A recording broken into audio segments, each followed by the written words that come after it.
Picture this. A 12-year-old boy stands in his mother's bedroom, holding a gun to his chest.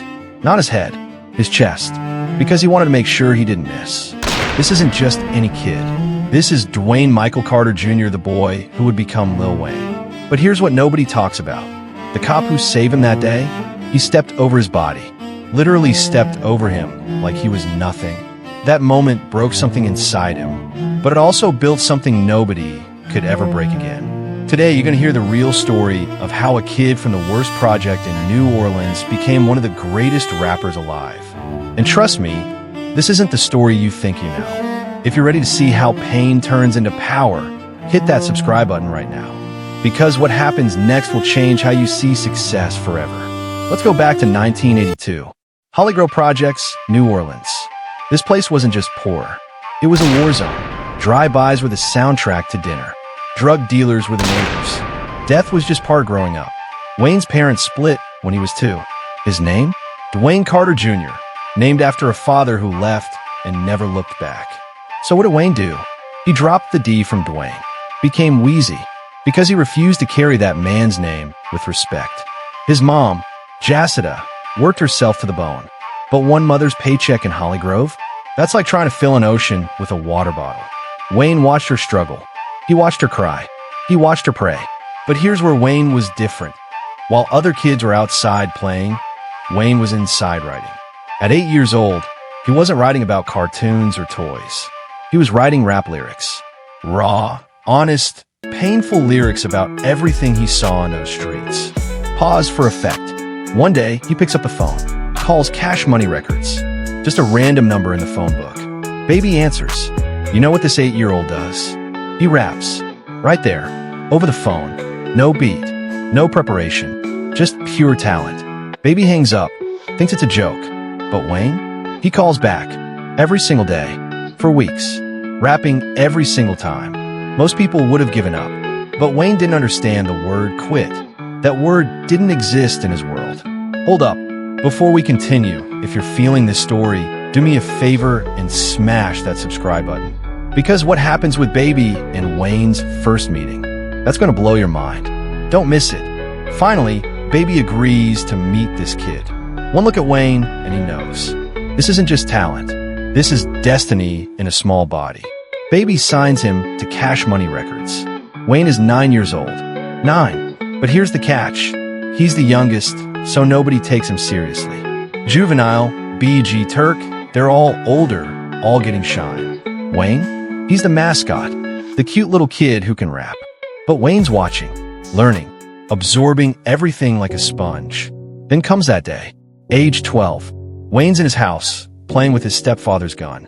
Whether it was an accident or intentional, nobody really knows the full truth. But that gun goes off.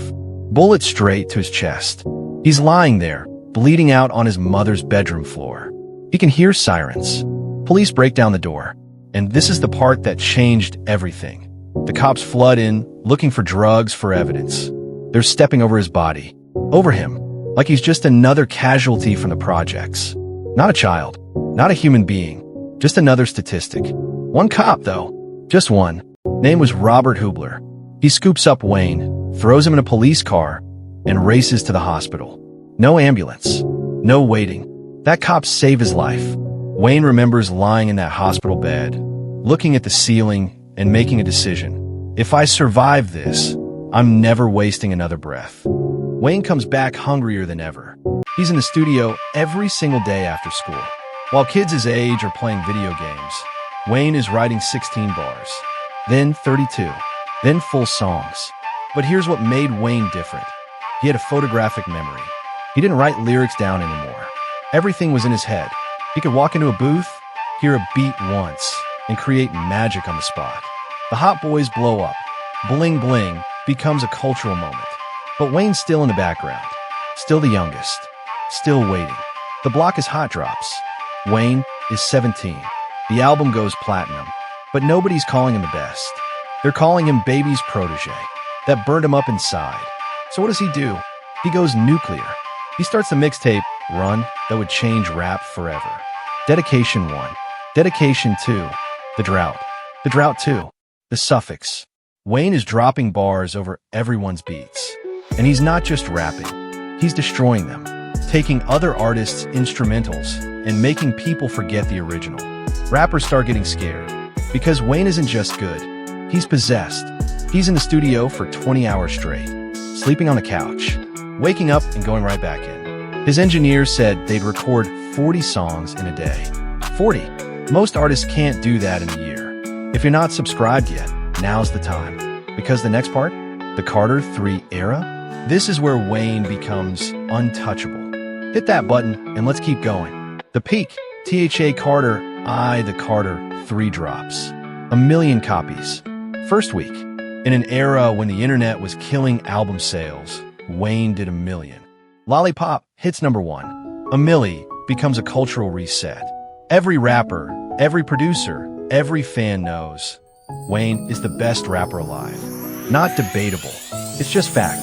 But here's what people don't talk about. Wayne was drinking codeine syrup like it was water. Lean, scissor, whatever you want to call it. He was addicted. His body was shutting down. He had seizures. Multiple times. Just collapsed. But he kept going. Kept recording. Kept performing. Why? Because that 12-year-old boy who got stepped over by the police made a promise. And Wayne never breaks promises. Then came the fall. Prison in 2010. 8 months at Rikers Island. The seizures got worse. The addiction got worse. People started counting him out. Wayne's done. He's finished. The game passed him by. But here's the thing about underdogs. They don't stay down. Wayne came out and kept creating. No Ceilings 2. Free Weezy album. The Carter V finally dropped in 2018, and it was worth the wait. Number 1 again. But more than the music, Wayne did something incredible. He inspired a generation. Drake, Nicki Minaj, Young Thug, Lil Baby, they all point to Wayne as the reason they rap.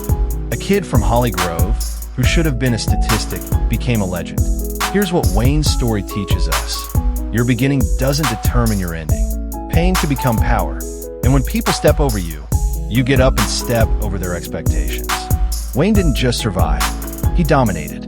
He changed the culture. He became immortal. If this story moved you, subscribe right now. Like this video. Drop a comment telling me what part hit you the hardest. Because stories like this, they need to be shared. They need to be remembered. I'm out.